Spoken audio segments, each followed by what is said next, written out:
One day, it was a day as any other day. Winter was getting over and out. Spring was trying her makeup for the nth time, seeming as if she was doing it for the first. I was traveling down a decent road paved with cobble and nicely covered in sand and dust. Approaching a glade just by the nearby forest, a stranger emerged from the woods. He walked not as a man burdened by haste, but as one called by fate. His cloak, once black, now bore the faded patina of years spent wandering. A light breeze danced around him, tugging gently at the corners of his garb, carrying with it a smell of old machines and forgotten code. The stranger halted, as if the glade itself had whispered to him.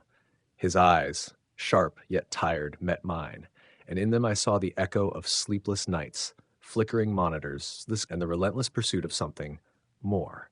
For a moment, silence sat between us like an old friend. Then, with a voice as dry as an old log file, he spoke. "You've come far," he said, "but the path you tread now is not like the ones behind you. Here in this new land, the rules bend and break, pixels shift with every breath.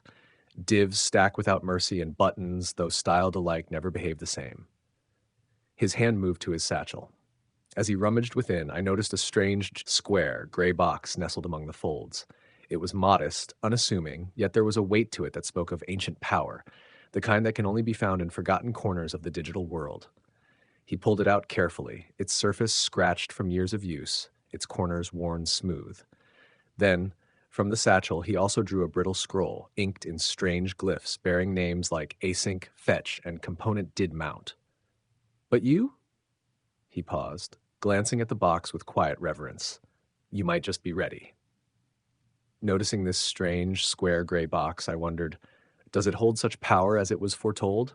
It sat in his hands like a relic unearthed from some digital tomb, gray and modest, without sharp edges or glowing lights, yet something about it whispered of ancient feats, of dragons slain by keystroke, of quests loaded from cassette. The stranger, Frantic, saw the question behind my eyes and gave the slightest nod, as if affirming both the mystery and the weight it carried.